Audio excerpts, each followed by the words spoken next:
கர்த்தருக்கு ஸ்தோத்திரம் உண்டாவதாக. இந்த ஏப்ரல் மாதம் 19ஆம் தேதி இந்த 2026ஆம் வருஷம் கர்த்தர் உயிர்த்தெழுந்த பண்டிகைக்கு பின்வரும் இந்த 2ஆம் ஞாயிற்றுக்கிழமையில் கர்த்தர் நம்மை அவருடைய ஆலயத்துக்கு கொண்டு வந்ததற்காக நாம் எல்லாரும் அவரை ஸ்தோத்திரிப்போம். ஸ்தோத்திரம் ஸ்தோத்திரம் ஸ்தோத்திரம். இந்த ஏப்ரல் மாதம் 5ஆம் தேதி நாம் ஈஸ்டர் பண்டிகையை கொண்டாடினோம். கர்த்தர் உயிர்த்தெழுந்த பண்டிகையை நாம் கொண்டாடினோம்.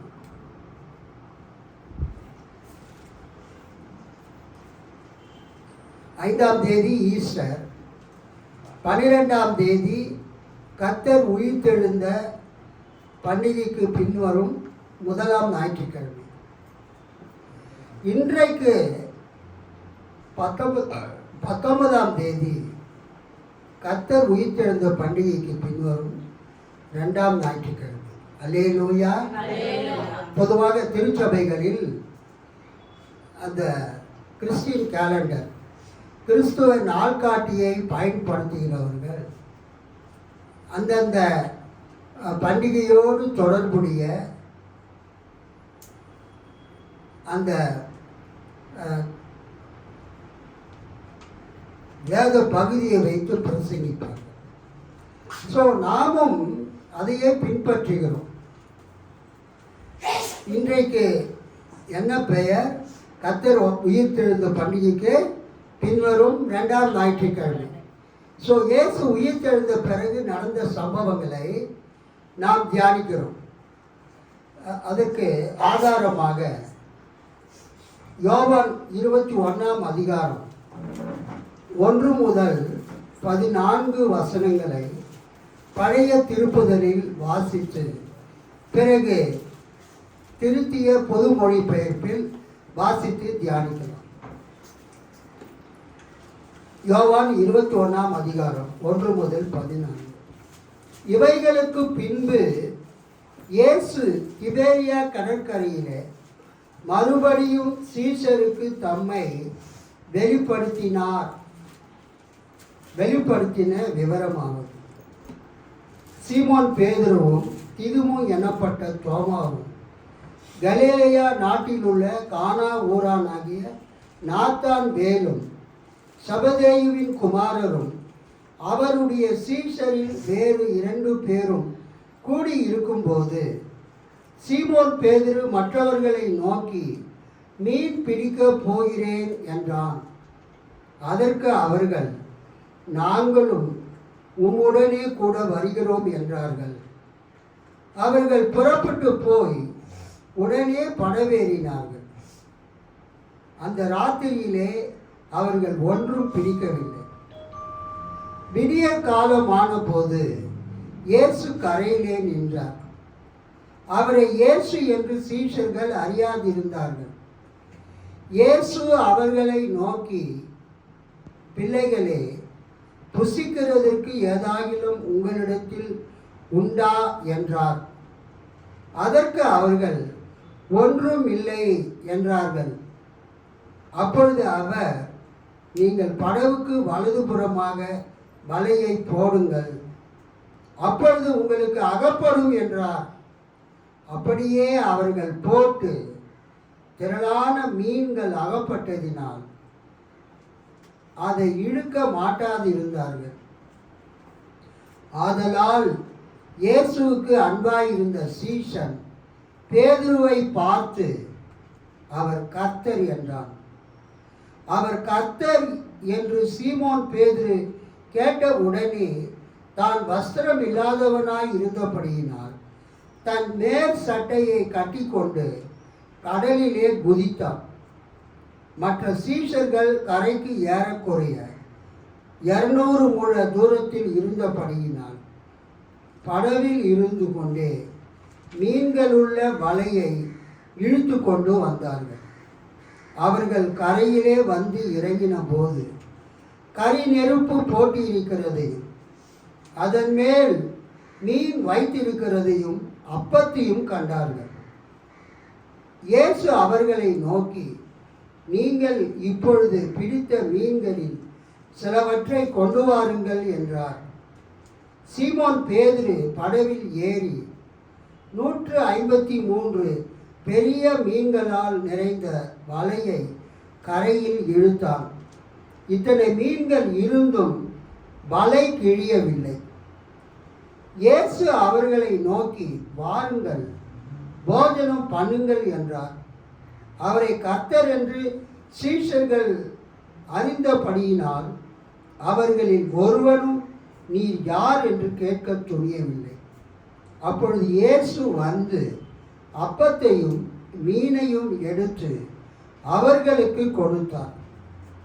இயேசு மரித்தோரிலிருந்து எழுந்த பின்பு தம்முடைய சீஷருக்கு அருளின தரிசனங்களில் இது 3வது தரிசனம் ஆகும்.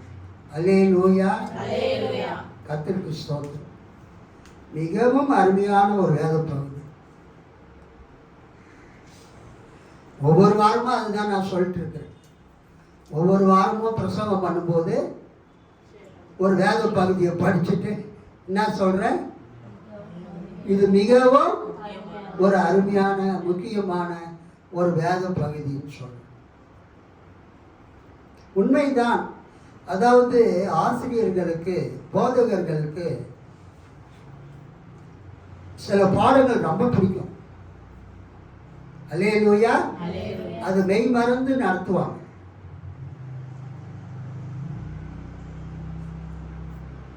அது மாதிரி இந்த யோவான் சுவிசேஷத்தில் 21வது அதிகாரத்தில் 1 முதல் 14 வசனங்களில் வரக்கூடிய நிகழ்ச்சி ஒரு மிக அருமையான ஒரு வேத பகுதி. நான் ஃபேஸ்புக்கில் இன்னைக்கு அதைத்தான்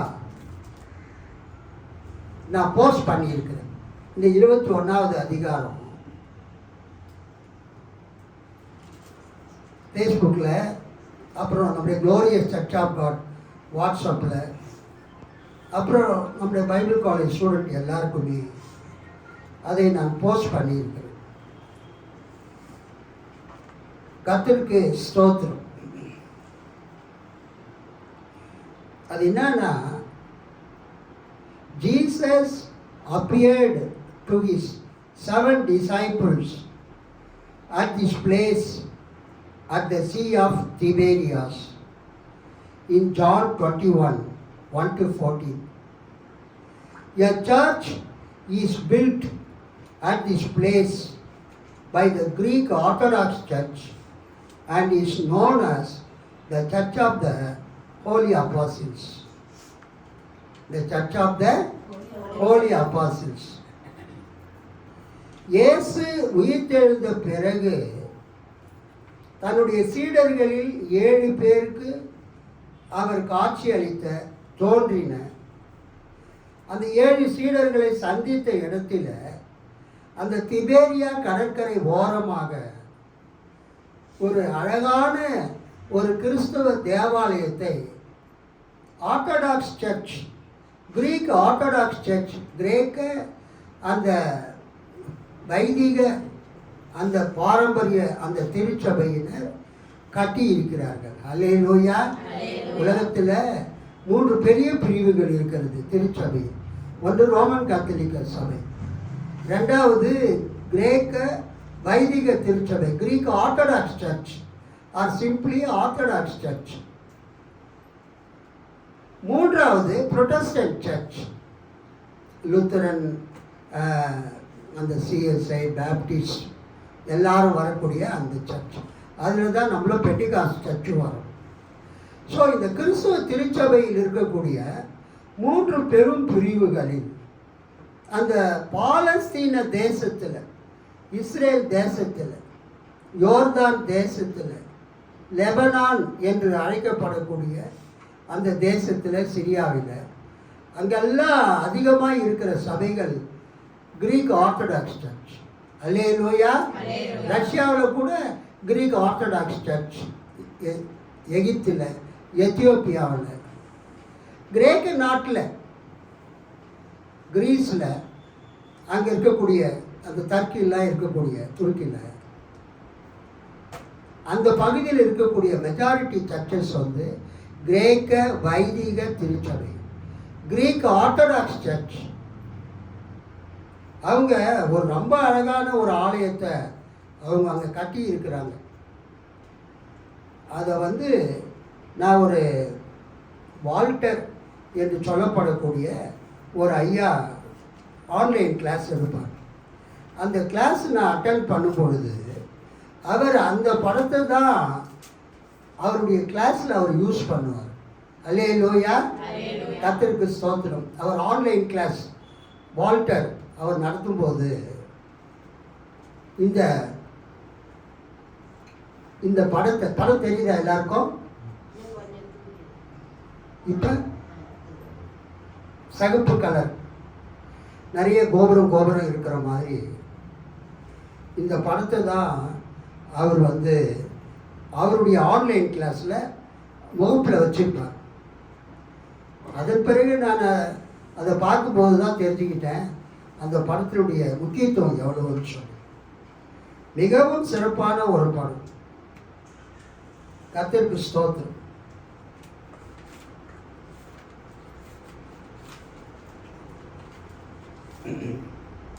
அதை வந்து ஃபேஸ்புக்கில் பாருங்கள், நம்ம க்ளோரியஸ் சர்ச் ஆஃப் காட் வாட்ஸ்அப்பில் பாருங்கள்.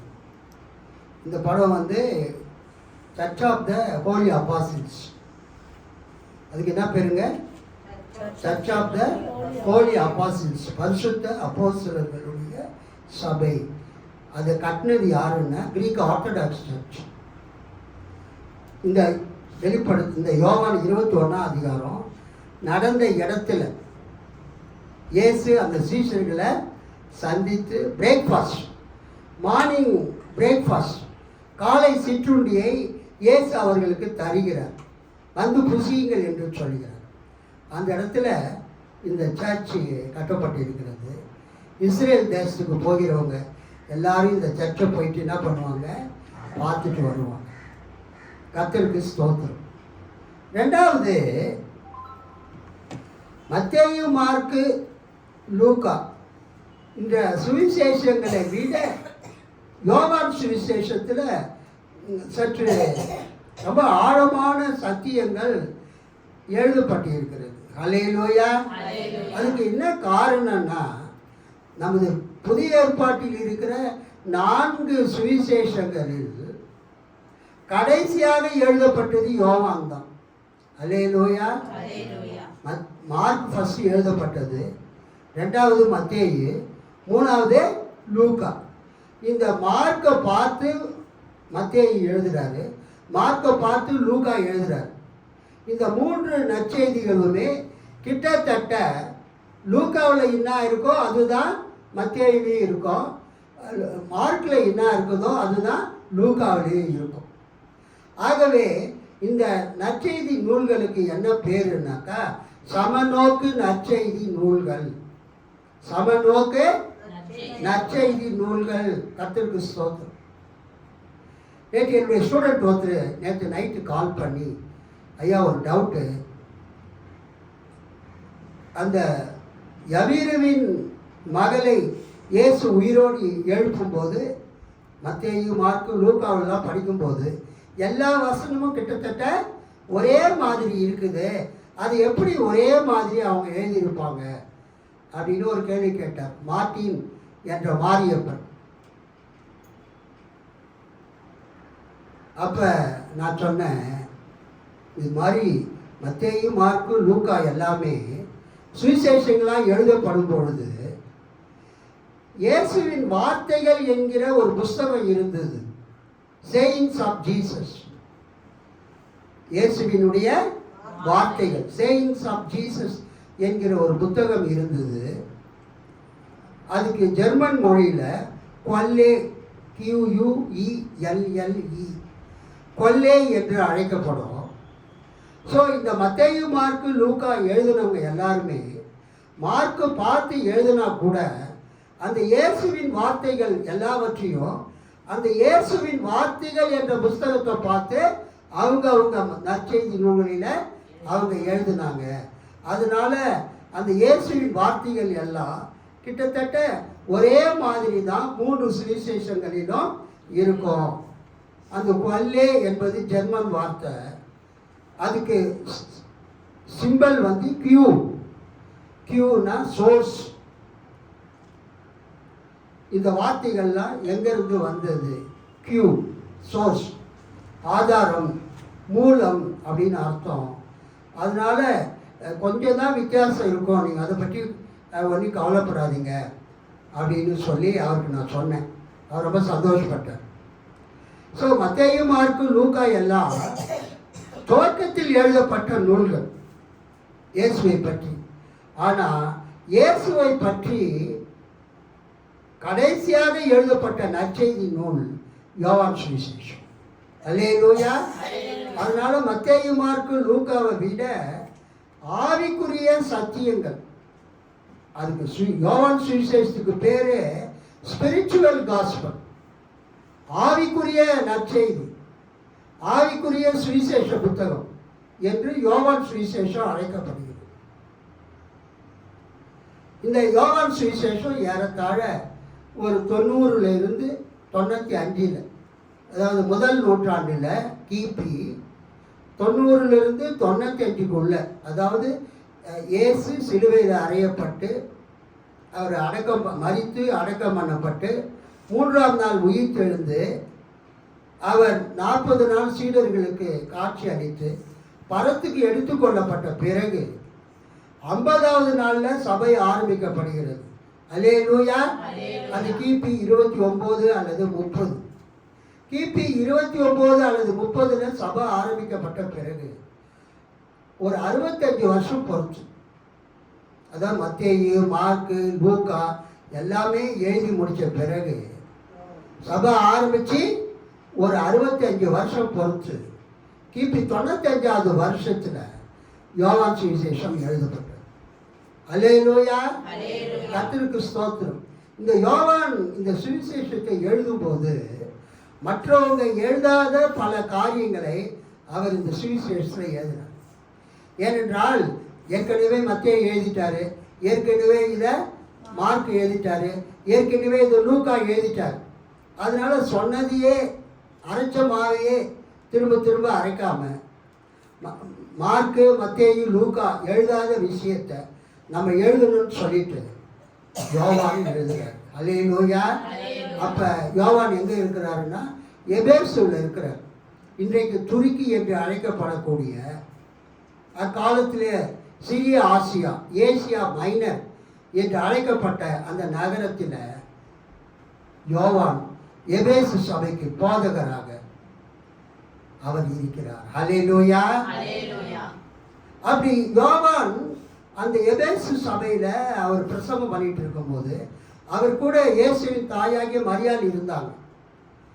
இயேசு சிலுவையில் அதோ உன் தாய், அதோ உன் மகன் அப்படின்னு சொல்லும்போது அந்த சீஷன் யோவான், இயேசுக்கு அன்பான சீஷன், அந்த இயேசுவின் தாயாகிய மரியாளையும் இயேசுவை பின்பற்றின அந்த மகதலேனா மரியாளையும் அழைத்து கொண்டு போய், இன்னும் ஒரு சிலர் அழைத்து கொண்டு போய் எபேசுவில் அவர் கர்த்தருக்கு ஊழியம் செய்தார்.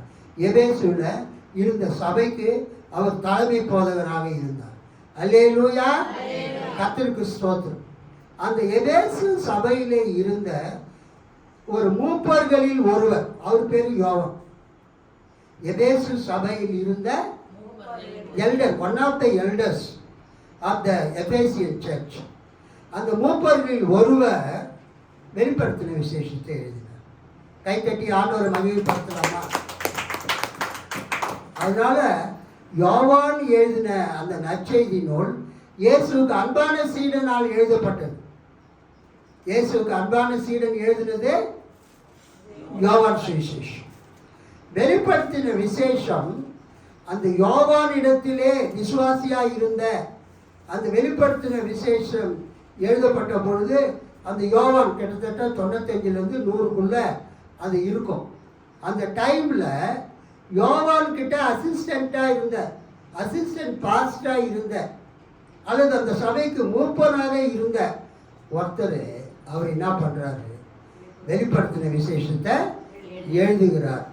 அதனால யோவான் சுவிசேஷத்தை எழுதினவர் இயேசுவுக்கு அன்பான சீடன். கர்த்தருக்கு ஸ்தோத்திரம். வெளிப்படுத்தின விசேஷத்தை எழுதினவர் எபேசு சபையிலே மூப்பராக இருந்த யோவான், த எல்டர். நிறைய பேர் என்ன சொல்றாங்க, அந்த யோவானும் இந்த யோவானும் ஒரே யோவான் தான். யோவான் சுவிசேஷத்தை எழுதினவரும் இயேசுவின் சீடன் தான். வெளிப்படுத்தின விசேஷத்தை எழுதினவரும் அந்த இயேசுவின் சீடன் என்றாங்க. ஆனால் ஆராய்ச்சியாளர்கள், புதிய ஏற்பாட்டு ஆராய்ச்சியாளர்கள், யோவான் நற்செய்தி நூலை எழுதினது இயேசுவுக்கு அன்பான சீடனாக இருக்கலாம். வெளிப்படுத்தின விசேஷத்தை எழுதினது இயேசுவினுடைய அந்த சீடன் யோவானுடைய சபையில மூப்பராக இருந்த ஒரே யோவான் எழுதியிருக்கலாம் என்று கருதுகிறார்கள். கர்த்தருக்கு ஸ்தோத்திரம். இப்ப யோவான் அப்படியாக எபேசுல அவர் இந்த சுவிசேஷத்தை எழுதி அந்த வெளியிடக்கூடிய சூழ்நிலை வரும்பொழுது அப்புறம் அவர் மறுத்து இருக்கலாம். கர்த்தருக்கு ஸ்தோத்திரம். இந்த புஸ்தகத்தை யோவான் வெளியிடும் பொழுது அந்த யோவானுடைய சபையில ஒரு சீடனாக இருந்த ஒருத்தர் இந்த கடைசி அதிகாரம் 21 அதிகாரத்தை எழுதி அந்த யோவான் எழுதின சுவிசேஷத்தோட சேர்த்து அதை வெளியிடுகிறார். அல்லேலூயா சொல்லாமா? அப்ப இந்த 21வது அதிகாரம் அதுக்கு என்ன பேருன்னு சொன்னா, அது யோவான் சுவிசேஷம் தான். யோவான் சுவிசேஷத்துல தான் இருக்குது. ஆனா அதை எழுதினவர் யார் என்றால் யோவானுடைய சபையில் இருந்த சீடர்களில் ஒருவர். அல்லேலூயா. அதனால்தான் நீங்க திரு விவிலியத்தை நீங்க பார்த்தீங்கன்னா பிற்சேர்க்கை அப்படின்னு போட்டிருப்பாங்க.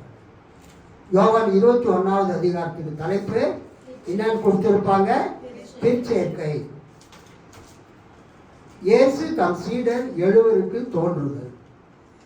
உயிர்த்தெழுந்த இயேசு தம் சீடர்கள் 7 பேருக்கு தோன்றுதல் அப்படின்னு தான் அந்த 21வது அதிகாரம் ஆரம்பிக்கும். யோவான் எழுதின சுவிசேஷத்துக்கு முடிவுரை யோவான் 20வது அதிகாரம் 30-31 வசனங்கள் முடிவுரை நூலின் நோக்கம். 20வது அதிகாரத்தோடு யோவான் எழுதினது முடிந்து விட்டது. ஆனால் 21வது அதிகாரம் யோவானுடைய சீடர்களில் ஒருவர் சபையில் பிரசங்கம் பண்ணுவார் இல்லையா யோவான். இப்போ நான் உங்களுக்கு பிரசங்கம் பண்ணுறேன், அதெல்லாம் நீங்கள் என்ன பண்ணுறீங்க? ஆமாம், பேப்பர்லேயோ நோட்லேயோ டைரியிலையோ எழுதி வைக்கிறீங்க. அது மாதிரி யோவான் ஒரு வேளை பேசியிருக்கலாம், நான் வந்து யோவான் சுவிசேஷத்தை எழுதி அதை முடிச்சிட்டேன், இப்போ வெளியிட போகிறேன், ஆனால் ஒரு முக்கியமான விஷயத்தை எழுத மறந்துட்டேன். புரியுதா உங்களுக்கு? அது சபையில் ஒரு வேளை பேசியிருக்கலாம், முக்கியமான ஒரு விஷயத்தை மறந்துட்டேன். அது என்னன்னா, உயிர்த்தெழுந்த பிறகு இயேசு 3வது தடவையா ஒரு 7 சீடர்களுக்கு அவர் காட்சி அளித்தார். அப்புறம் அந்த பேதுருவை பார்த்து என் ஆடுகளை மேய்ப்பாயாகன்னு சொல்றாரு.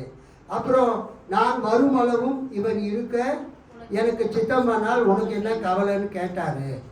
அதனால அதெல்லாம் வந்து நான் யோவான் சுவிசேஷத்துல எழுதாம விட்டுட்டேன் அப்படின்னு யோவான் சொல்லியிருக்கலாம் சபையில். அதை அங்கே கேட்டுக்கொண்டிருந்த அந்த சபை விசுவாசியில் ஒருத்தர் நல்லா படித்தவர் அவர் என்ன பண்ணியிருக்கிறாரு, 21வது அதிகாரத்தை மட்டும் சுருக்கமாக எழுதி அதை யோவான் எழுதின சுவிசேஷத்தோட அவர் சேர்த்து விட்டார்.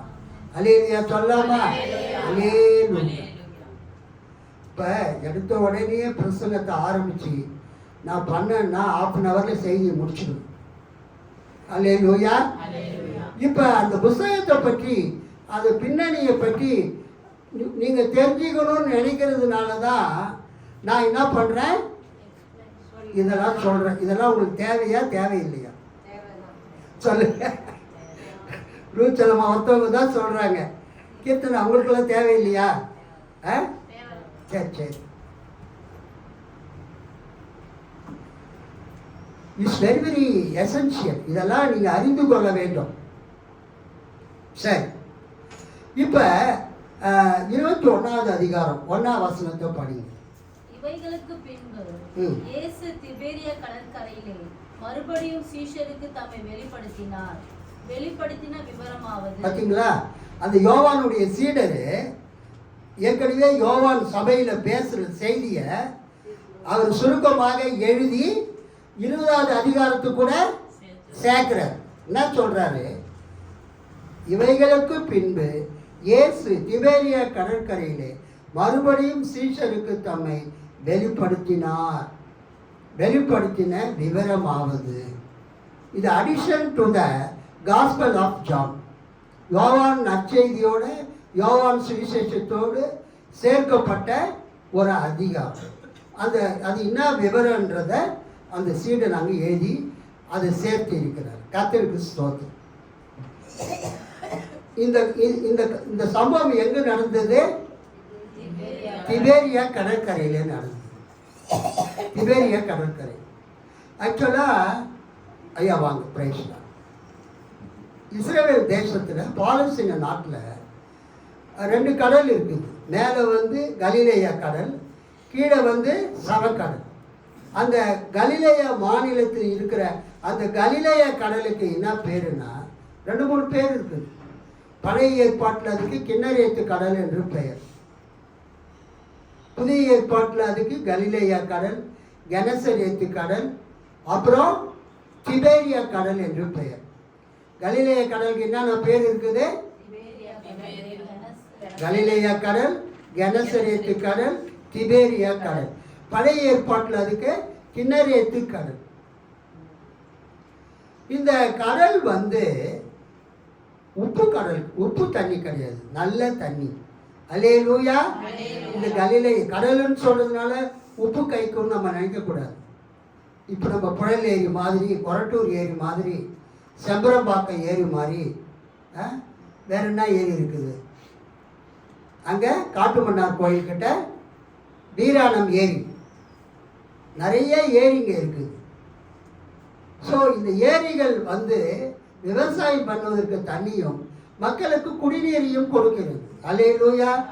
அது போல இந்த கலிலேயா கடல் ஒரு குடிநீராக பயன்படுத்தக்கூடிய ஒரு கடல். அது ஒரு ஏரி. ஆக்சுவலா அது ஏன் நம்ம அந்த கடல்னு சொல்றோன்னா, ஏரினா சின்ன அளவில் இருக்கும். இந்த கரையில் நின்று அடுத்த கரையை நம்ம பார்க்கலாம். கொரட்டூர் ஏரியில் நின்று மாதுராங்குப்பை தான் பார்க்கலாம். தொழிலேரி கரையில் நின்று அம்பத்தூர் திருமுல்ல வாயில் வரைக்கும் பார்க்கலாம். அல்லேலூயா. கர்த்தருக்கு ஸ்தோத்திரம். ஒரு ஏரின்னா ஒரு கரையில் நின்று அடுத்த கரையை பார்க்கலாம். ஆனால் கடல் என்றால் ஒரு கரையில் நின்று அடுத்த கரையை பார்க்க முடியாது. ஸோ கலிலேயா கடல் அது மாதிரி, அது ஏரியா இருந்தாலும் அடுத்த கரையை பார்க்க முடியாத ஒரு நீர்ப்பரப்பாய் இருந்ததினால் அதை மக்கள் கலிலேயா கடல் என்று அழைக்க ஆரம்பித்தார்கள். கர்த்தருக்கு ஸ்தோத்திரம். ஒரு அல்லேலூயா சொல்லலாமா? ஸோ இயேசுவின் காலத்தில் அது கலிலேயா கடல் தான் சொன்னாங்க இயேசுவின் காலத்தில். ஆனால் யோவான் இந்த சுவிசேஷத்தை எழுதுகிற காலத்தில் அது கலிலேயா கடல் அப்படின்னு சொல்லாமல் திபேரியா கடல் என்று சொன்னார்கள். அல்லேலூயா. அதுக்கு என்ன காரணம் என்றால், கர்த்தருக்கு ஸ்தோத்திரம், இயேசு கிறிஸ்துவின் காலத்தில் இயேசு பிறந்த போது ரோம பேரரசராக இருந்தவர் அகஸ்டஸ் சீசர், அகஸ்து ராய். இயேசு எந்த காலத்தில் பிறந்தாரு? அகஸ்து ராயன், அகஸ்டஸ் சீசர் காலத்தில் பிறந்தார். இயேசு பிறந்தது எந்த காலம்? அகஸ்டஸ் சீசர் காலத்தில். நீங்க பார்த்தீங்கன்னா அகஸ்து ராயனால் உலகமெங்கும் குடிமதிப்பு எழுத வேண்டும் என்று அகஸ்து ராயனால் கட்டளை பிறந்தது அப்படின்னு நமக்கு வருது. நீங்க என்ன எடுத்து பாருங்க. லூக்கா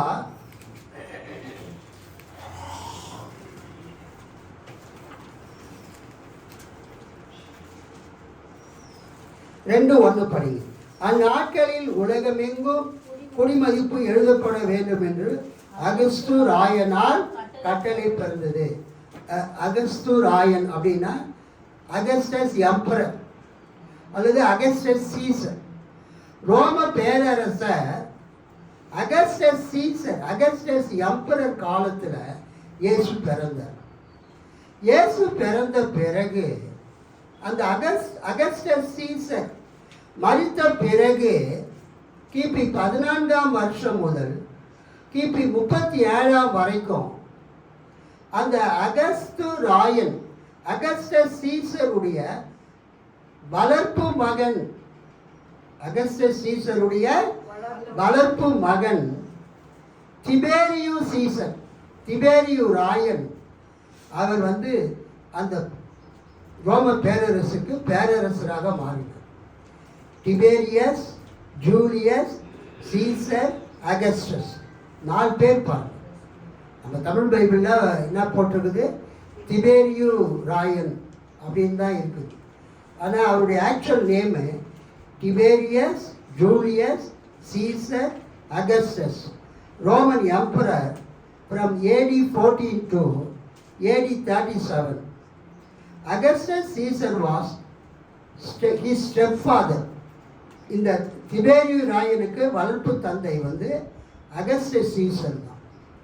அவருடைய காலத்தில் கலிலேயாவை ஆட்சி புரிந்த ஏரோது அந்திப்பா, அந்த திபேரியு ராயன் பேரரசராக இருந்தபோது கலிலேயாவை ஆட்சி புரிந்த ஏரோது அந்திப்பா என்பவர் அந்த கலிலேய கடலுடைய மேற்கு கரையில் ஒரு நகரத்தை கட்டினார். அல்லேலூயா.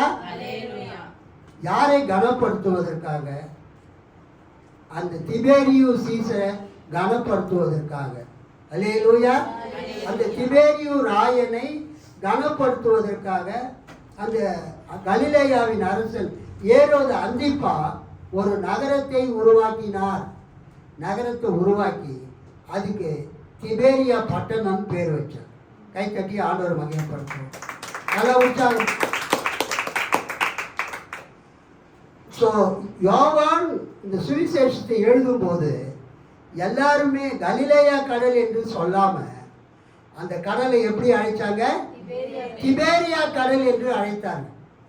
ஏன் சொன்னா அப்போ பேரரசராக இருந்தவர் திபேரியு பேரரசர், டிபேரியஸ் ஜூலியஸ் சீசர் அகஸ்டஸ், அவர் ஃபுல் நேம். அந்த திபேரியு பேரரசர் காலத்தில் இந்த அந்திப்பா, ஏரோது அந்திப்பா கலிலேய கடலுடைய மேற்கு பக்கத்தில் ஒரு மிகப்பெரிய பட்டணத்தை கட்டி அதுக்கு என்ன பேர் வைத்தார்? திபேரியா பட்டணம் என்ற பெயர் வைத்தார். அதன் பிறகு மக்கள் எல்லாருமே அந்த கடலை கலிலேய கடல் என்று அழைக்காம என்னன்னு அழைக்க ஆரம்பிச்சாங்க? திபேரியா கடல் என்று அழைக்க ஆரம்பித்தாங்க. கலிலேய கடலுக்கு லேட்டஸ்ட் நேம் திபேரியா கடல். ஸோ யோவான் 6ஆம் அதிகாரம் 1ஆம் வசனத்தை நீங்கள் பார்த்தீங்கன்னா இந்த திபேரியா கடல் பேர் அங்கே வருகிறது. இவைகளுக்கு பின்பு இயேசு திபேரியா கடல் எனப்பட்ட கலிலேய கடலின் அக்கறைக்கு போனார். ஓகே, இவைகளுக்கு பின்பு இயேசு திபேரியா கடல் எனப்பட்ட கலிலேயா கடலின் அக்கறைக்கு போனார். அங்கே அழகா வந்துச்சு. ஸோ கலிலேய கடலும் திபேரியா கடலும் ஒரே கடல் தான். அதே தான் இங்கேயும் வருது. 21ஆவது அதிகாரத்தில் நம்ம என்ன பார்க்குறோம்? இவைகளுக்கு பின்பு இயேசு திபேரியா கடற்கரையிலே மறுபடியும் சீஷருக்கு தம்மை வெளிப்படுத்தினார். அல்லேலூயா. ஸோ இயேசு வாழ்ந்த அந்த கலிலேயா அந்த மாநிலத்தில் கப்பர்நகூமோடு இருக்கக்கூடிய அந்த கலிலேயா கடற்கரை, கலிலேயா, யோவான் சுவிசேஷம் எழுதப்படும்போது கிபி 95 இதுக்கு என்ன பேர்? திபேரியா கடல். இந்த திபேரியாவை பற்றி இன்னொரு விஷயத்தை நான் சொல்லணும். ஏன் அப்படின்னு சொன்னால் கிபி 70வது வருஷம் எருசலேம் பட்டணம் தீத்து ராயனால் அழிக்கப்பட்டது. கிபி 70வது வருஷம் எருசலேம் பட்டணம் தீத்து ராயனால் அழிக்கப்பட்டது. எருசலேம் பட்டணம் அழிக்கப்பட்டது. எருசலேமில் இருந்த தேவாலயம் தீக்கரையாக்கப்பட்டது, தீ வைத்து கொளுத்தப்பட்டது. யூதர்கள் அந்த எருசலேமில் இருந்து உலகம் முழுவதும் சிதறடிக்கப்பட்டார்கள். அந்த ரோம அந்த போர் வீரர்களோடு, ரோம அந்த ஆர்மியோடு, சேனையோடு யுத்தம் செய்தவர்கள் சிலுவையில் அறையப்பட்டு கொலை செய்யப்பட்டார். மற்றவர்கள் தப்பித்து என்ன செய்தார்கள்? இந்த கலிலேயா கடற்கரையிலே கட்டப்பட்ட இந்த திபேரியா பட்டணத்துக்கிட்ட வந்துட்டாங்க. அல்லேலூயா. உலகம் முழுவதும் அவங்க சிதறடிக்கப்பட்டாங்க. எருசலேம் கிபி 70 அது அழிக்கப்பட்ட போது எருசலேம் அங்கே இருந்த யூதர்கள் என்ன பண்ணாங்க? உலகமெங்கும் சிதறடிக்கப்பட்டாங்க, ஓடி போயிட்டாங்க. அங்கே இருந்து ரோமர்களோடு எதிர்த்து சண்டை போட்டவங்க அவங்க சிலுவையில் அறைந்து கொலை செய்யப்பட்டாங்க. ஸோ கிபி 70 எருசலேம் அழிக்கப்படுகிறது. எருசலேமில் தான் யூத மத போதகர்கள் யார் யார் இருந்தது? பிரதான ஆசாரியர்கள், வேதபாரகர்கள், சதுசேயர்கள், இவங்க எல்லாருமே அந்த எருசலேம் பட்டணத்தில் இருந்தாங்க.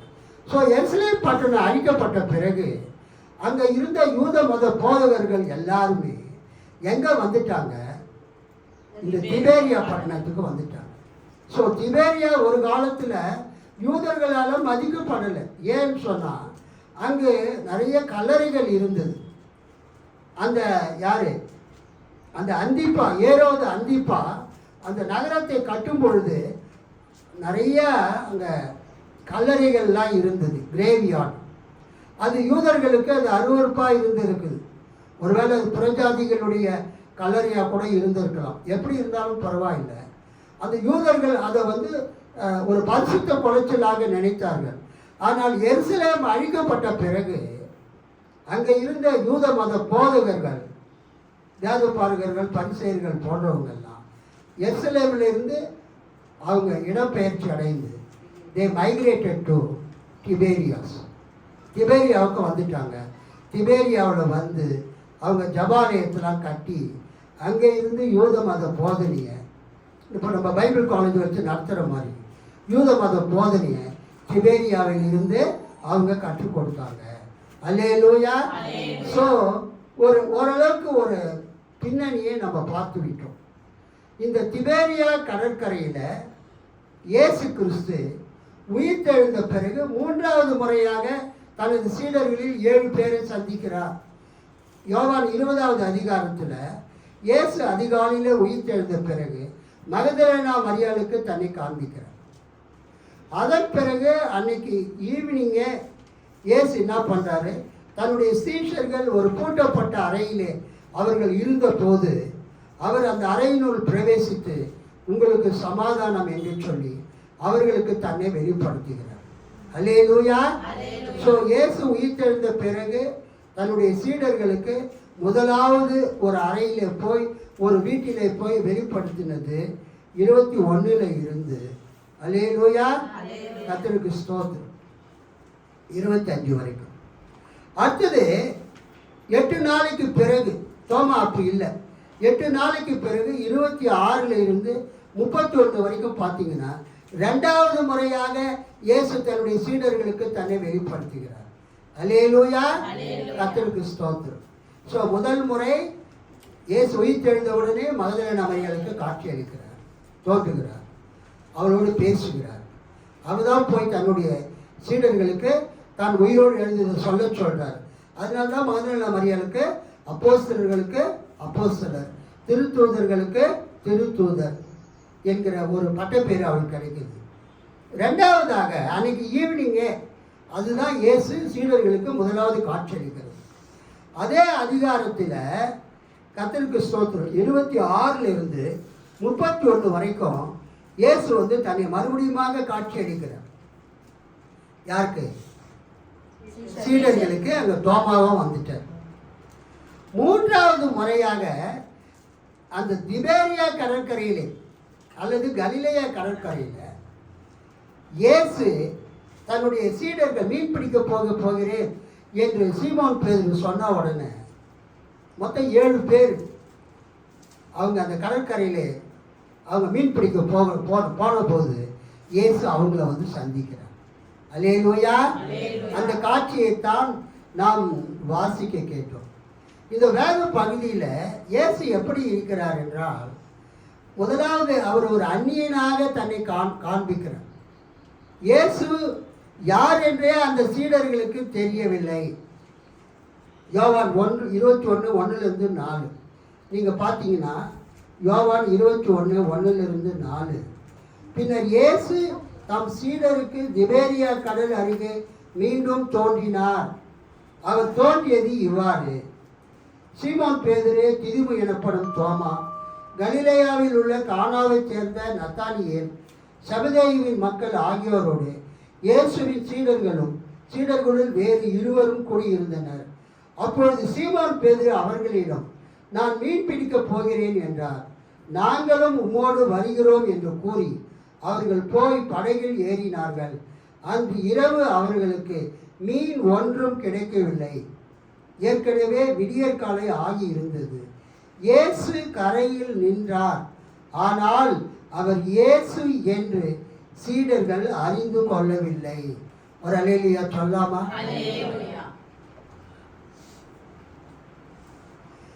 கிறிஸ்துவ சபையில் ஆராதனை நடந்து கொண்டிருக்கிற நேரத்தில் நம்ம ரொம்ப கேர்லெஸ்ஸாக இருக்கக்கூடாது. செல்ஃபோன் பார்த்துக்கிட்டு அல்லது வேற ஏதாவது பண்ணிக்கிட்டு நம்ம சபையில் கேர்லெஸ்ஸாக இருக்கக்கூடாது. நான் பொறையார் காலேஜில், டிபிஏஎல் காலேஜில் நான் படிக்கும்போது காலையில் லுத்தரன் சர்ச்சுக்கு போவேன்.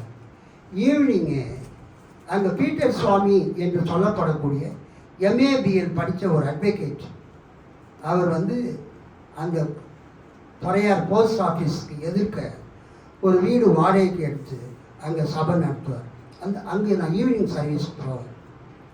அப்போ ஒரு முறை நான் பேசி கொண்டிருந்த போது அவர் சொன்னார், இது மாதிரி போன வாரம் தேவதூதர்கள் 2 பேர் நம்ம சபைக்கு வந்திருக்கிறாங்க. அந்த காட்சியை கர்த்தர் ஒரு சகோதரிக்கு வெளிப்படுத்தி இருக்கிறார். கைத்தட்டி ஆண்டவர் மகிமைப்படுறார். அந்த சபையில் ஈவினிங் சர்வீஸ் நடக்கும்போது விசுவாசிங்கெல்லாம் வர மாதிரியே 2 தேவதூதர்கள் சபைக்கு வந்து பயபக்தியாக முழங்கால் படிக்கிட்டு கர்த்தரை நோக்கி ஜெபம் பண்ணியிருக்கிறார். எல்லாரும் முட்டிக்கால் போடும்போது அவங்களும் முட்டிக்கால் போட்டு ஜெபம் பண்ணியிருக்கிறாங்க. அதை அந்த சபையில் இருந்த ஒரு ஸ்திரீக்கு, ஒரு அம்மாவுக்கு கர்த்தர் அதை வெளிப்படுத்தியிருக்கிறார். அந்த தேவதூதரை பார்த்த உடனே அவங்களுக்கு கையும் ஓடலை, காலும் ஓடலை. அவங்க ஊமை ஆயிட்டாங்க, பேசவே முடியல. சபையெல்லாம் முடிஞ்சு விசுவாசிகள் எல்லாம் சர்ச்சை விட்டு வெளியில் போன பிறகுதான் அவங்க நாவின் கட்டுகள் அழுக்கப்பட்டு ஒரே கத்தி நம்ம சபைக்கு இன்னைக்கு 2 தேவதூதர்கள் வந்தாங்க. நான் பார்த்தேன். நம்ம பாட்டு பாடும்போது நம்மளை மாதிரியே கைத்தட்டி அவங்க கர்த்தரை துதிக்கிறாங்க. நம்ம முழங்கால் போட்டு நெடுமுழங்கால் போட்டு ஜெபம் பண்ணும்போது அவங்களும் நெடுமுழங்கால் போட்டு கர்த்தரை நோக்கி ஜெபம் பண்ணுறாங்க. நம்ம சபைக்கு இன்னைக்கு தேவதூதர்கள் வந்தாங்க. இது உண்மைதான். இது ஆண்டவராக இயேசுவே என்ன சொல்லி இருக்கிறாரு? என் நாமத்தினாலே எங்கே 2-3 பேர் கூடி இருக்கிறீர்களோ அவர்கள் நடுவிலே நான் இருக்கிறேன். You believe this?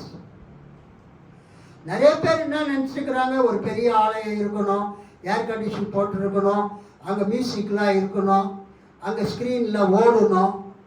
இன்னைக்கு மெகா சர்ச்சஸ், பெரிய பெரிய சர்ச்செலாம் எப்படி இருக்குது? இப்படி தான் இருக்குது.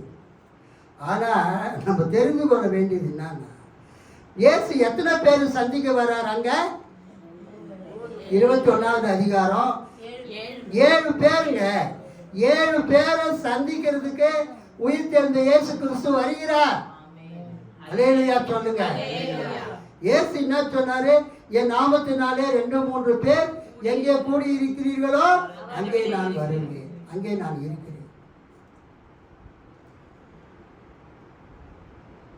Never underestimate the words of Jesus.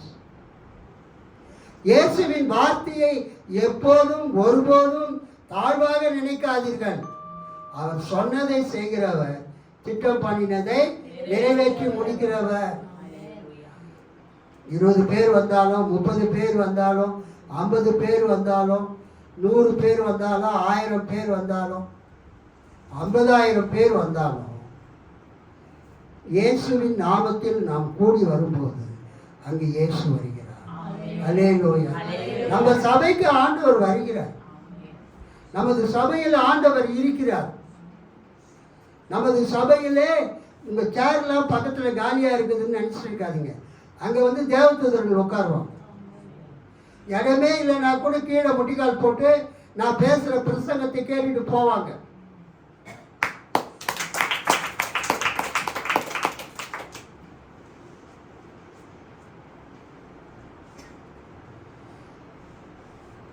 சின்ன சபையோ பெரிய சபையோ இயேசுவின் நாமத்தில் நாம் கூடி ஜெபிக்கும் போது அந்த இடத்துக்கு இயேசு வருகிறார். ஆனா பக்கத்தில் இருக்கிறவங்களுக்கு தெரியாது. அதான் பாயிண்ட். அதைத்தான் 4ஆம் வசனத்தில் பார்க்கிறோம். ஏற்கனவே விடியற்காலை ஆகி இருந்தது. இயேசு கரையில் நின்றார். ஆனால் அவர் இயேசு என்று சீடர்கள் அறிந்து கொள்ளவில்லை. அல்லேலூயா. விடியற்காலம் ஆன போது இயேசு கரையிலே நின்றார். அவரை இயேசு என்று சீஷர்கள் அறியாதிருந்தார்கள். இயேசு ஒரு ஸ்ட்ரேஞ்சர் மாதிரி, யாருன்னு தெரியாதவர் போல அங்க நின்றுட்டு இருக்கிறார். அங்க நிக்கிறது யாருன்னு அவங்களுக்கு தெரியல. இன்னைக்கு நமது ஆராதனையிலே நாம் எப்பொழுதெல்லாம் ஆராதனைக்கு வருகிறோமோ இயேசுவும் ஒரு அன்னோன் பெர்சன் போல நம் மத்தியிலே வருவார். ஒருவேளை உங்க பக்கத்திலே கூட அவர் உட்கார்ந்துட்டு இருப்பார். ஒருவேளை உங்க பக்கத்துல கூட தேவதூதன் வந்து உட்கார்ந்துட்டு இருப்பான். இங்க 21வது அதிகாரத்துல 1 முதல் 4 வசனத்துல இயேசு யாருன்னு தெரியாத ஒரு மாதிரி, ஒரு அன்னோன் பெர்சன் மாதிரி அவங்க நடுவில் வந்து நிற்கிறார். அல்லேலூயா. அவங்கெல்லாம் மீன் பிடிக்க போறாங்க. இயேசோடு இருந்தாங்க. 3 வருஷம் இயேசோடு இருந்தாங்க. அவங்க எல்லாத்தையும் விட்டுட்டு வந்துட்டாங்க. என்ன நினைச்சு வந்தாங்க? இயேசு வந்து ராஜாவை ஆயிடுவாரு, யூதர்களுக்கு ராஜாவை ஆயிடுவாரு, எருசலேமில் சிங்காசனத்துல ராஜாவா உட்காருவாரு, நம்ம எல்லாம் அவருக்கு மந்திரிகளாக அவர் இருப்போம், கண்டிப்பா நமக்கு ஒரு பவர் கிடைக்கும். ஒரு அம்மா வந்து சொல்றாங்க, ஐயா நீ ராஜாவா வரும்போது என் பிள்ளைங்கள்ல மொத்த வலது பக்கத்துல இன்னொருத்த ரஞ்சினி பேசுற மாதிரி இருக்கு. வலது பக்கத்துல ஒரு பையன், இடது பக்கத்துல ஒரு பையன் உம்முடைய ராஜ்யத்துல உட்காரணும். கர்த்தருக்கு ஸ்தோத்திரம். இங்க நம்ம என்ன பார்க்கிறோம்? அவங்க எல்லாம் அந்த தாட்ல தான் இருந்தாங்க. இயேசுடைய சீடர்கள் எல்லாரும் என்னவா இருந்தாங்க? இயேசு ராஜாவா வருவார், நம்ம குடும்பத்தை விட்டுட்டு, மனைவியை விட்டுட்டு, பிள்ளைகளை விட்டுட்டு, செஞ்ச வேலையெல்லாம் விட்டுட்டு அவர்கிட்ட வந்துட்டோம். நிச்சயமா ஒரு ராஜாவான பிறகு அவர் ராஜாவா இருப்பார். 12 பேராகி நமக்கு 12 பதவிகளை, மந்திரி பதவிகளை கொடுப்பார் என்று அவங்க யோசித்து கொண்டிருந்தாங்க. ஆனால் அவங்க சிந்தனைக்கு மாறாக இயேசு சிலுவையில் அறையப்பட்டு மரித்து அடக்கம் பண்ணப்பட்டு அவர் உயிர்த்தெழுந்தார். இப்போ அவங்க ரொம்ப கலக்கத்தோடு இருக்கிறாங்க. இதுவரைக்கும் 3 வருஷம் அவர் நமக்கு சாப்பாடு போட்டிருந்தார். இப்போ நமக்கு சாப்பாடு போடுறதுக்கு யாரும் இல்லை. அதனால நம்ம போயிட்டு என்ன பண்ணுறது? நமக்கு தெரிந்த தொழில், நமக்கு தெரிந்த வேலை என்னது? மீன் பிடிக்கிறது. பழைய வேலைக்கே போயிடலான்ட்டு அந்த பேதுரு சொல்கிறார், நமக்கு வருமானம்லாம் இனிமேல் எதுவும் கிடையாது, நமக்கு எதிர்காலம் கிடையாது, நம்ம ஏதாவது வேலை செஞ்சாதான் நம்ம அந்த மீனை விற்று சாப்பிட முடியும், குடும்பத்தையும் கவனிக்க முடியும். நான் மீன் பிடிக்க போகிறேன், ஐ எம் கோயிங் ஃபிஷிங் அப்படின்னு சொல்லிட்டு போயிடுறார். அவர் கூட மீதி 6 பேர் என்ன பண்ணுறாங்க? நாங்களும் வரோம். அவங்க சாயந்தரம் மீன் பிடிக்க ஆரம்பிச்சு, எப்போதும் மீன் பிடிக்கிறவங்க ஈவினிங்கில் தான் போய் மீன் பிடிப்பாங்க. பாலஸ்தீன தேசத்தில் அந்த கலிலேயா கடலில் மீன் பிடிக்கிறவங்க எப்போ போய் மீன் பிடிப்பாங்க? சாயங்காலம் போயிட்டு ராத்திரி ஃபுல்லாக வலை போட்டு மீனை பிடிச்சிட்டு வந்து காலையில் ஃப்ரெஷ்ஷாக மீனை வியாபாரம் பண்ணுவாங்க. இப்போ கூட காஷ்மீரு அந்த ராயபுரம் அந்த சைடில் மீன் பிடிச்சிட்டு வந்து எப்போ விற்கிறாங்க? அதிகாலையில். இவங்க வீட்டுக்காரர் ரூச்சலம்மா வீட்டுக்காரர் தங்கச்சன் ஐயாவும் மாணிக்க ஐயாவும் ஃபஸ்ட்டு ட்ரெயினில் பீச் ட்ரெயினில் போவாங்க மீன் வாங்குறதுக்கு. ஒரு அலையிலையா சொல்லாமா? காஷ்மீருக்கு போய் ஞாபகம் இருக்காமா? அவர் சொல்லுவார், பிரதர் அங்கே போனீங்கன்னா ஃப்ரெஷ்ஷாக இருக்கும் மீன்.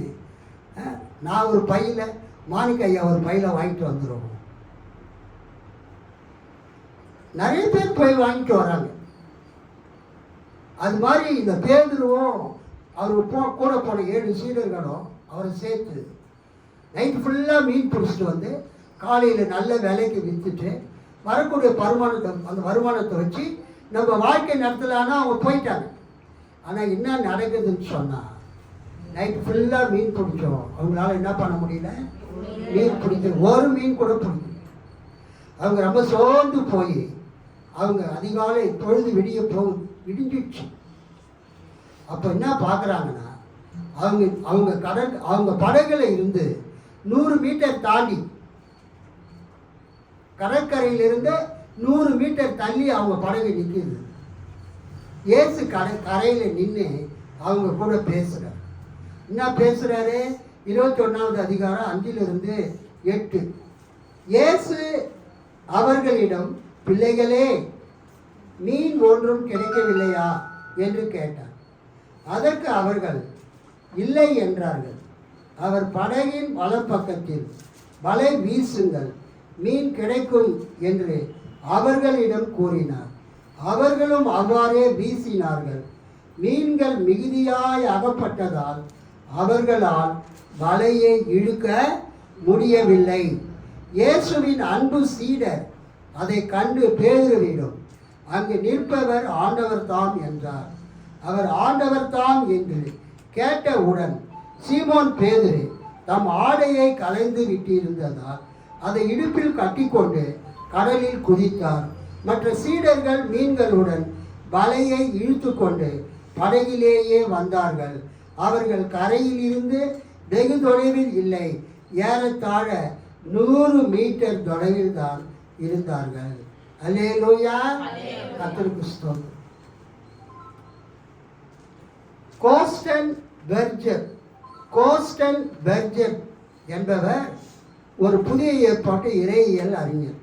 கோஸ்டன் பெர்ஜர் அவர் என்ன சொல்றாருன்னா, மத்தேயு, மார்க்கு, லூக்கா, யோவான் இந்த 4 நற்செய்தி நூல்களை, 4 சுவிசேஷங்களை நீங்கள் படித்து பார்த்தீர்கள் என்றால், இயேசுவின் உதவி இல்லாம சீஷர்கள் ஒரு மீனை கூட எப்பொழுதுமே பிடித்ததில்லை. கைத்தட்டி ஆண்டவர் மகிழ்ச்சி. நல்லா உற்சாகமா.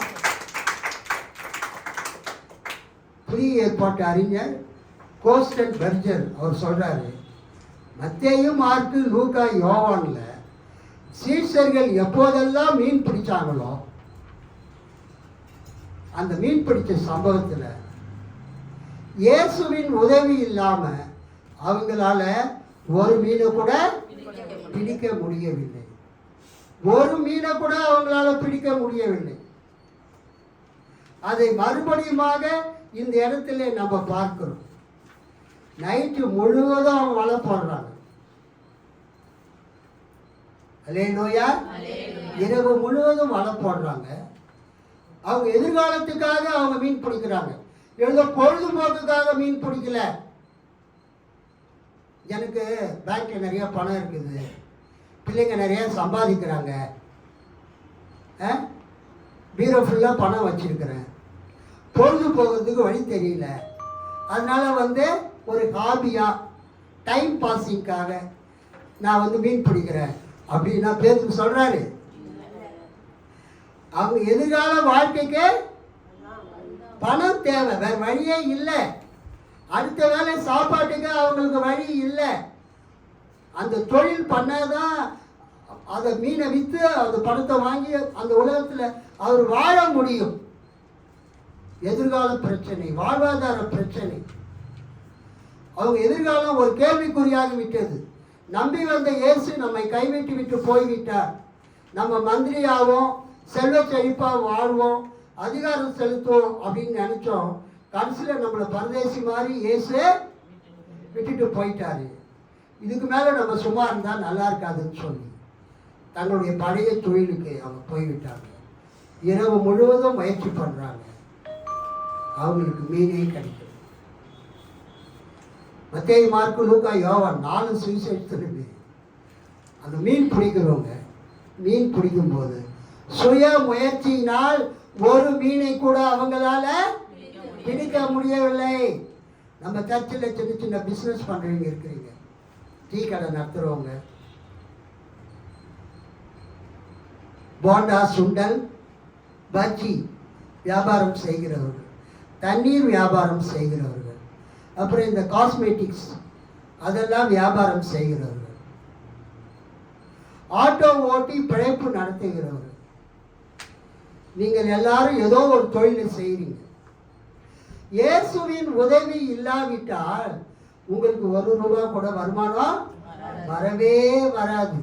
எத்தனை பேர் விசுவாசிக்கிறீங்க? ஒரு அல்லேலூயா.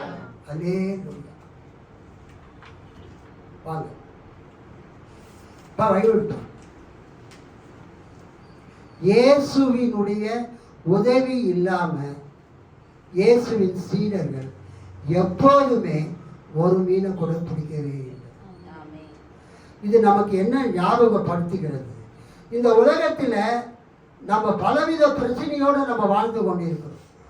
பலவிதமான நெருக்கங்கள், பலவிதமான தேவைகள்.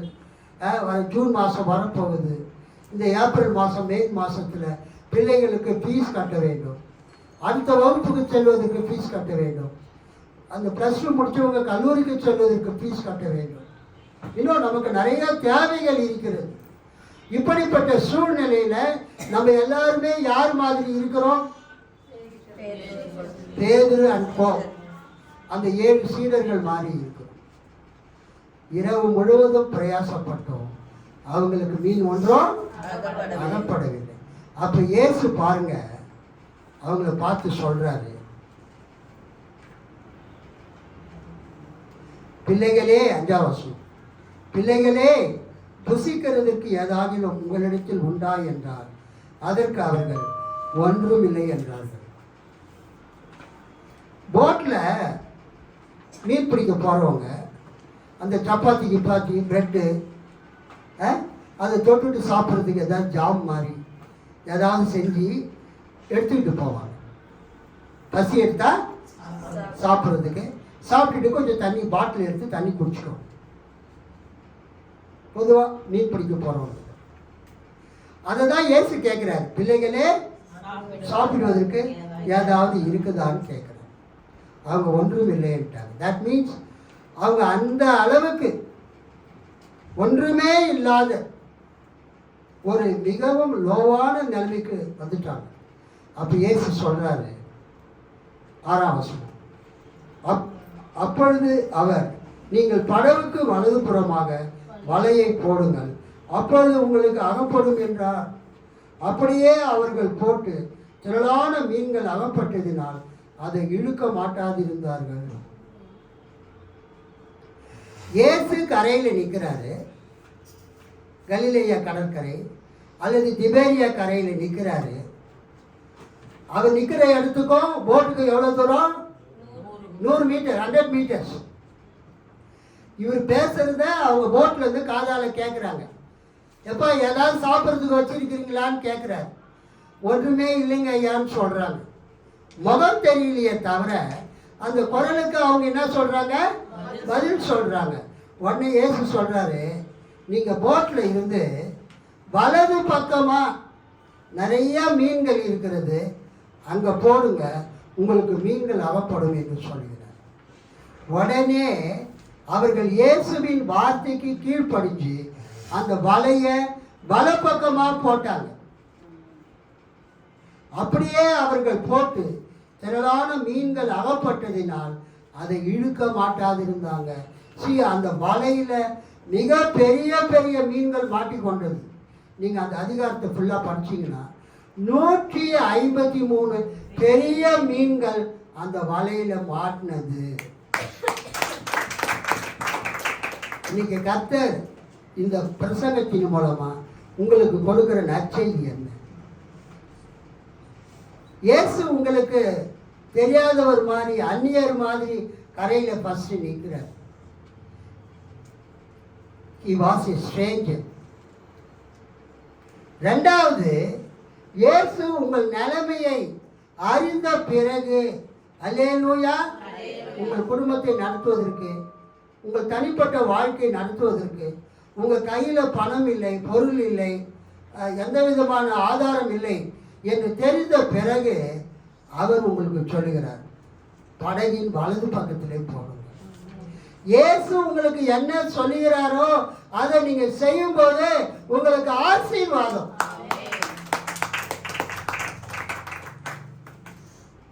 இயேசு சொல்றத நம்ம என்ன பண்ணணும்? கேட்கணும், செய்யணும். இயேசு சொல்றத நம்ம செய்யும் போது நம்ம என்ன அறிக்கை செய்கிறோம்? ஆண்டவரே, நீர்தான் எனக்கு எஜமான். ஆண்டவரே, நீர்தான் எனக்கு ஆண்டவர். ஆண்டவரே, you are the master, you are the Lord to me. Whatever things you say, I will do.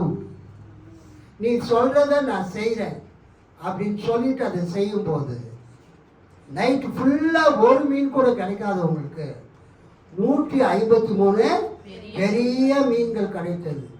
அந்த கோஸ்டன் பெர்ஜர் என்ற புதிய ஏற்பாட்டு அறிஞர் என்ன சொல்லுகிறார்? மத்தேயு, மார்க்கு, லூக்கா, யோவான்ல இயேசுவின் சீடர்கள் இயேசுவின் உதவி இல்லாம ஒரு மீனை கூட அவங்களால பிடிக்க. இங்க கூட இயேசுவின் உதவியோட வலது புறத்தில் போடுங்கன்னு சொன்னாரு. போட்ட உடனே மீன்களை பிடிச்சாங்க. அப்புறம் அவங்க எல்லாம் கரைக்கு வராங்க. அது ஃபுல்லாக படிச்சுப்பாங்க. இயேசு என்ன பண்றாரு? இந்த கரைக்கு வந்தவங்களுக்கு அவர் என்ன செய்யறார் பாரு, ஆகாரத்தை கொடுக்கிறார். அல்லேலூயா, கர்த்தருக்கு ஸ்தோத்திரம். இங்க பாருங்க, அவர்கள் 8ஆம் வசனம், மற்ற சீஷர்கள் கரைக்கு ஏறக்குறைய 200 முழ தூரத்தில் இருந்தபடியினால் படவில் இருந்து கொண்டே மீனுள்ள வலையை இழுத்து கொண்டு வந்தார்கள். அவர்கள் கரையிலே வந்து இறங்கின போது கரி நெருப்பு போட்டி இருக்கிறதையும் அதன் மேல் மீன் வைத்திருக்கிறதையும் அப்பத்தையும் கண்டார்கள். இயேசு அவர்களை நோக்கி, நீங்கள் இப்போது பிடித்த மீன்களில் சிலவற்றை கொண்டு வாருங்கள் என்றார். சீமோன் பேதுரு படவில் ஏறி 153 பெரிய மீன்களால் நிறைந்த வலையை கரையில் இழுத்தான். இத்தனை மீன்கள் இருந்தும் வலை கிழியவில்லை. இயேசு அவர்களை நோக்கி, வாருங்கள், போஜனம் பண்ணுங்கள் என்றார்.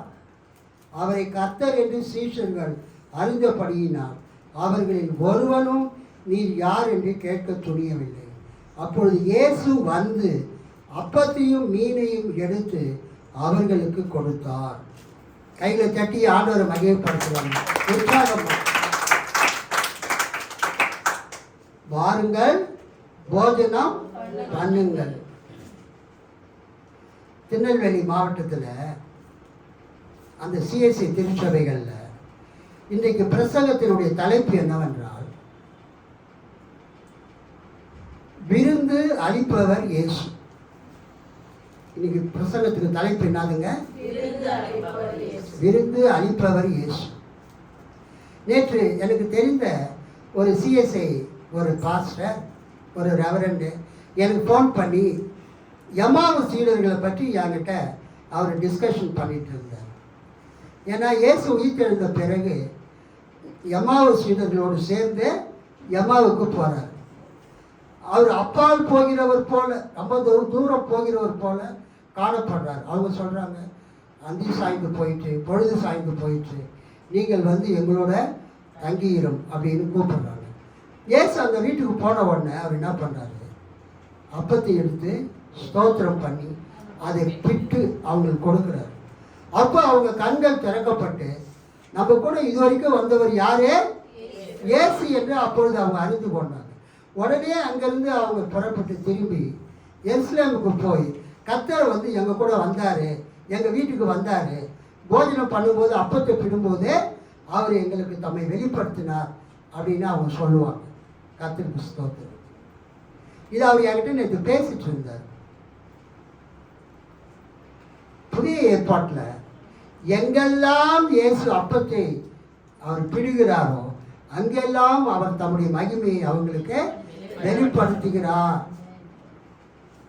5 அப்பம் 2 மீனை எடுத்து 5000 பேரை இயேசு போஷிக்கிறார். பெரிய வியாழக்கிழமை அன்னைக்கு அவர் அப்பத்தை எடுத்து இதை வாங்கி புசியுங்க, உங்களுக்காக பிற்கப்படுகிற என்னுடைய சரீரம். அது திராட்சை ரசத்தை எடுத்து இதை வாங்கி பானம் பண்ணுங்கள், உங்களுக்காக சிந்தப்படுகிற என்னுடைய ரத்தம்.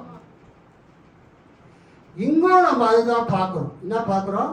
யோவான் 21:12 வாருங்கள் போஜனம் பண்ணுங்கள் என்றார். அங்க இயேசு கடற்கரையில் நிற்கிறார். சீடர்கள் கிட்ட சாப்பிட்றதுக்கு ஒண்ணுமே இல்லை. அல்லேலூயா. அவருடைய பிள்ளைகள் எல்லாம் பட்னியா இருக்கிறாங்க. ஒரு அப்பாவோ ஒரு அம்மாவோ தன் பிள்ளைகள் பட்னியா இருக்கிறத பார்த்துட்டு சும்மா இருப்பாங்களா? உடனே அவங்க சாப்பிட்றதுக்கு ஏற்பாடு பண்ணுவாங்க ஏதாவது. அதே மாதிரி அந்த திபேரிய கடற்கரையில் இயேசு நின்று கொண்டு இருந்து கேட்டார், உங்ககிட்ட என்ன இருக்குதுன்னு. பிள்ளைகளே என்ன இருக்குதுன்னு ஒன்றும் இல்லைன்னு சொல்லிட்டாங்க. அப்பொழுது இயேசு என்ன பண்ணுறாரு? அவங்களுக்கு 9 அவர்கள் கரையிலே வந்திறங்கின போது கரி நெருப்பு போட்டு இருக்கிறது, அல்லேலூயா, அதன் மேல் மீன் வைத்திருக்கிறது, அப்பத்தையும் கண்டார்கள். இயேசு அவர்களை நோக்கி, நீங்கள் இப்பொழுது பிடித்த மீன்களில் சிலவற்றை கொண்டு வாருங்கள் என்றார். சீமோன் பேதுரு படவில் ஏறி 153 பெரிய மீன்களால் நிறைந்த வலையை கரையில் இழுத்தார். இத்தனை மீன்கள் இருந்தும் வலை கிழியவில்லை. அல்லேலூயா. இயேசு அவர்களை நோக்கி, வாருங்கள் போஜனம் பண்ணுங்கள் என்றார். அவரை கர்த்தர் என்று சீஷர்கள் அறிந்தபடியினால் அவர்களில் ஒருவனும் நீர் யார் என்று கேட்க துணியவில்லை. லிசன், உங்க கையில ஒண்ணு இல்லைன்னு ஆண்டவருக்கு தெரியும். சாப்பிட்றதுக்கு ஒண்ணு இல்லைன்னு ஆண்டவருக்கு தெரியும். ஆனா நீங்க அவர்கிட்ட வரும்போது அவர் என்ன சொல்றாரு? வாருங்கள் வந்து போஜனம் பண்ணுங்கள். அல்லேலூயா. வாருங்கள் வந்து போஜனம் பண்ணுங்கள். எப்படி போஜனம் பண்ண முடியும்? இயேசு தன் சீடர்களுக்காக கரி நெருப்பு போட்டு அதன் மீது மீனை வைத்து அதன் மீது அப்பத்தையும் வைத்திருக்கிறார். நீங்க பார்த்தீங்கன்னா அங்க இருக்கிறது ஒரு அப்பம் தான், அங்க இருக்கிறது ஒரு மீன் தான். நல்லா பார்த்தீங்களா? அங்க எத்தனை மீன் இருக்குது சிஸ்டர்? ஒரு மீனையும் ஒரு அப்பத்தையும் வச்சிருக்கிறார். அங்க எத்தனை பேர் இருக்கிறாங்க சீஷர்கள்? எப்படிங்க பத்தோம்? 5 அப்பம் 2 மீன் 5000 பேருக்கு இயேசு கொடுத்தார், விட்டு கொடுத்தார். அதே இயேசு தான் இங்க நின்றுட்டு இருக்கிறார். அல்லேலூயா.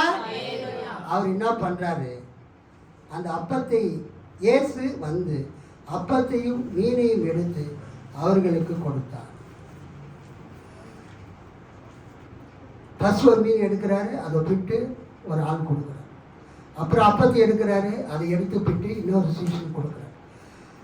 5 அப்பம் 2 மீன்களை எப்படி 5000 பேருக்கு அவர் பகிர்ந்தளித்தாரோ அதே மாதிரி இந்த திபேரிய கடற்கரையில் இயேசு ஒரு அப்பத்தையும் ஒரு மீனையும் எடுத்து அதை பிட்டு அங்கே இருக்கிற 7 சீடர்களுக்கும் கொடுத்து அவங்க திருப்தியாக சாப்பிட்டு முடிக்கிற வரைக்கும் அவர்களோடு அவர் பேசிட்டு இருக்கார்.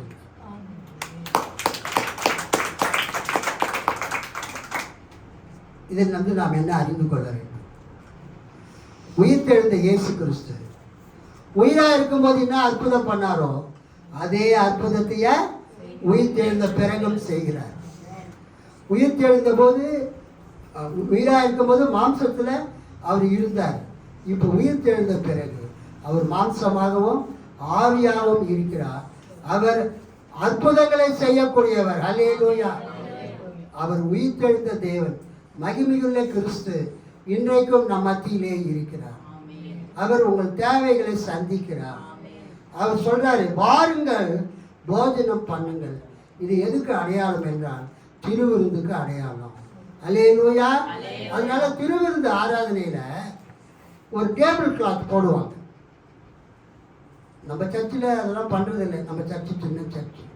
ஆனால் பெரிய பெரிய சபைகளில் திருவிருந்து ஆராதனை நடைபெறும் போது அந்த ஆராதனையுடைய ஆல்டரில் 5 அப்பங்கள் 2 மீன்கள் அந்த அந்த படம் வரைஞ்சி வச்சுருப்பாங்க. அது எம்ப்ராய்டரியில் ஒயிட் துணியில் அதை எம்ப்ராய்டரி பண்ணி அங்கே தொங்கிட்டு இருக்கும்.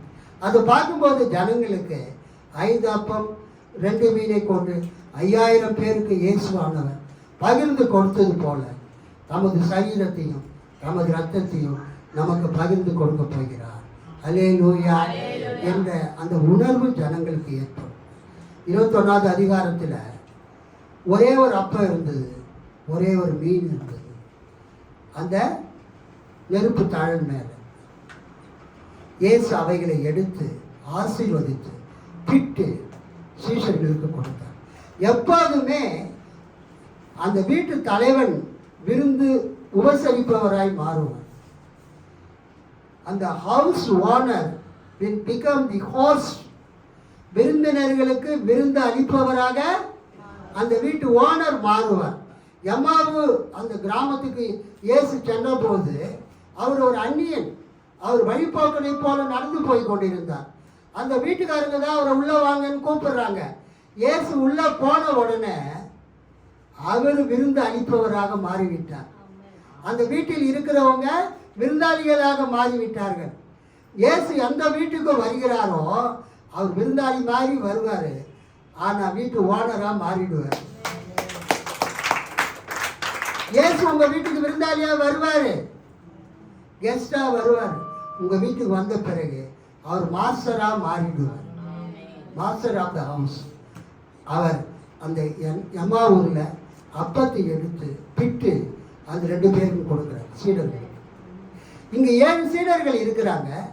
இயேசு அந்த அப்பத்தையும் அந்த மீனையும் எடுத்து ஆசீர்வதித்து அந்த வீட்டு ஓனர் தான் அந்த சாப்பாட்டுக்காக ஜெபம் பண்ணுவார். சாப்பிட்றதுக்கு முன்னால் நம்ம ஜெபம் பண்ணுறோம் இல்லையா, அதுக்கு நம்ம வந்து சாப்பிட்றதுக்கு முன்னால் ஜெபம் பண்ணுறோம். இங்கிலீஷில் கிரேஸ்ன்னு சொல்லுவாங்க. யூதர்கள் ஆசீர்வதிப்பார்கள் அந்த அப்பத்தை. இயேசு யோவான் 21 அதிகாரத்தில் அந்த அப்பத்தையும் மீனையும் ஆசீர்வதித்து பிட்டு அவங்களுக்கு கொடுக்குறார். அவங்க அதை நிறைவாக சாப்பிட்டாங்க. அங்கே ஒரு மீனும் ஒரு அப்பம் தான் இருந்தது.